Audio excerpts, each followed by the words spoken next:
Hi, this is Gina Clausen Lozier. I'm an attorney with Berger Singerman, and I'm on the dispute resolution team. And I have today with me Lauren Olesky from the CBS 12 News team, who is a meteorologist with CBS 12 News. Now, this year, the National Hurricane Center will have the option to issue advisories for disturbances that are not yet tropical cyclones, but which pose a threat as a tropical cyclone.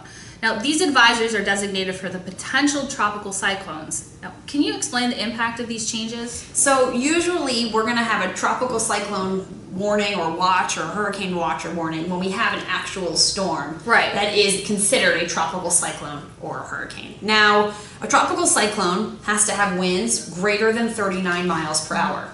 Typically, before something becomes a tropical cyclone, it's called a depression. Depression 1, 2, or 3 usually will get a number. Then it gets a name when it becomes a tropical cyclone. However, in order for it to become a tropical cyclone, it has to have a center of circulation. There are certain dynamics that these storms have to have in order for them to get a name.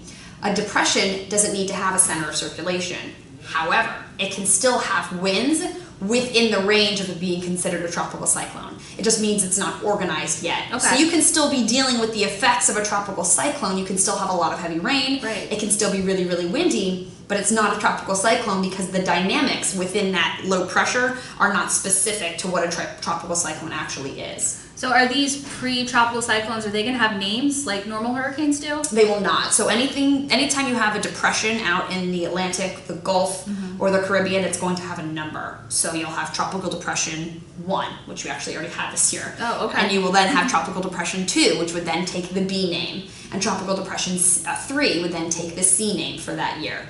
So you can still have a really strong cluster of thunderstorms that has winds, say, at 50 miles per hour, which is considered tropical cyclone strength, but because it doesn't have that center of circulation, it's not actually going to get a name. So you can still have the strength of that storm, but it doesn't get the name, so we'll still want to issue, or the National Hurricane Center could still want to issue advisories or watches and warnings because that storm is headed our way and is still just as strong.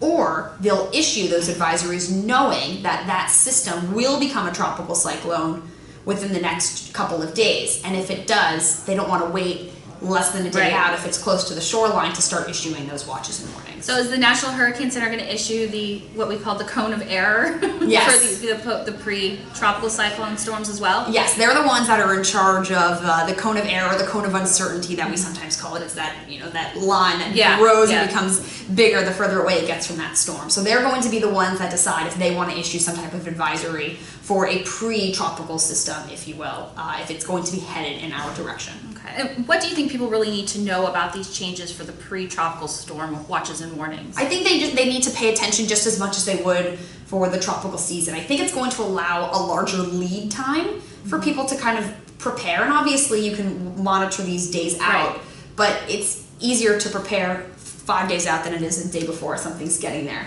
So I think it's going to allow people more of a prep time. It's going to allow them to plan a lot more, although everyone should already have a plan in place before hurricane season starts. And I think it's really just going to be able to help people and the residents that live across Florida to be able to prepare more as those storms get closer to the area. Okay. Well, thank you, Lauren. I hope everyone has the opportunity to look at the National Hurricane Center website and look at the different watches and warnings that may be impacted this year for the 2017 hurricane season. Thank you.